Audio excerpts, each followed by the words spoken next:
Yes, there is a bit of a history, there's a bit of a pedigree, but unfortunately success has eluded both these sides at least over the past decade and a half.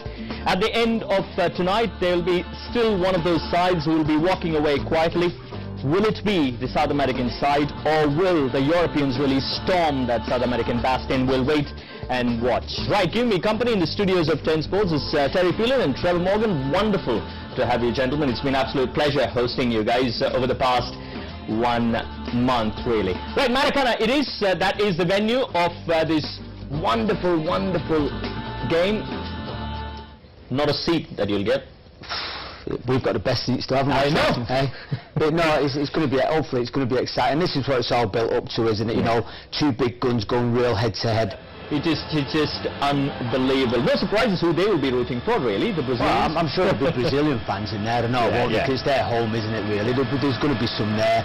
Talking about action on the pitch, but we are just about a couple of goals away from this being the highest ever goal-scoring World Cup, beating that 1998 World Cup, probably. Well, it tells you that teams have been open, haven't they? And they've really stretched themselves. You know, it's probably been the worst World Cup in terms of defending, which is why there's probably been a lot of goals. And therefore, obviously, Trevor and Terry, we just gave them a small little assignment, really, in terms of picking their best teams. It'll be quite a challenge to pick up those defenders. We'll come to that in just a moment, but we are talking about some history when we are talking about these two sides. We are talking about Germany. We are talking about a side that knows a thing or two, really, about being there and doing their job. Some experience that, really, the Germans. Can Messi go ahead and weave his magic? Talking about Lionel Messi, he forms a part of this elite lineup that Trevor and Terry have really come up with when it comes to this particular edition of the FIFA World Cup. We are talking about the dream team to begin with.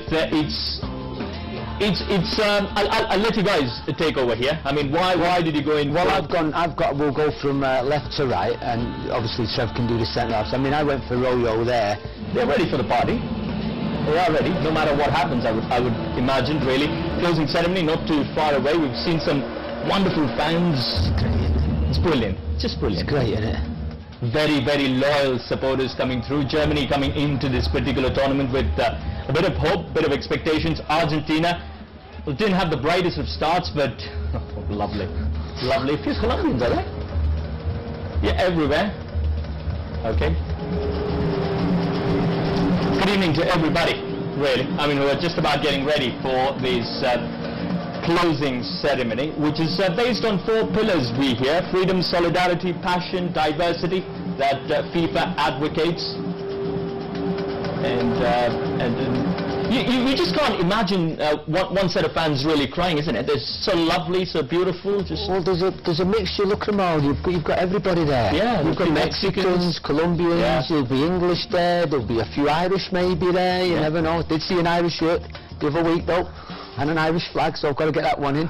But no, it's just brilliant, isn't it? The colours fantastic. It's great they're all together as well, because you're so used to seeing people segregated and being away from it. You know, it's great that they've been there and been able to mix, and you know, it's just been wonderful. A few relationships been held and all there, eh? A few marriages, proposals, and that, eh?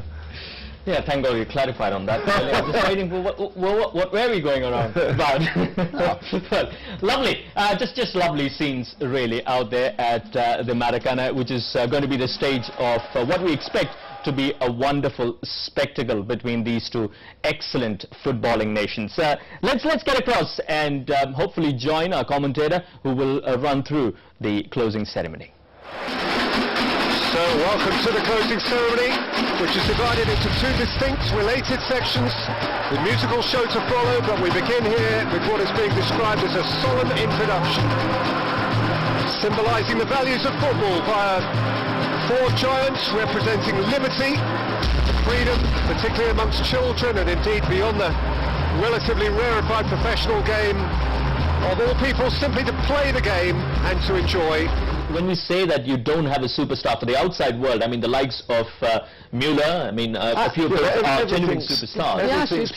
Everything's been about Neymar Messi, Ronaldo. Yeah, yeah. You know, now They like it that way. You can't, yeah. They want it that way. They're a team, you know. They're not saying, look at us. We've got Thomas Müller, we've got Ozzy, or we've got Sami Khedira. It's not like that, you know. They just go out there.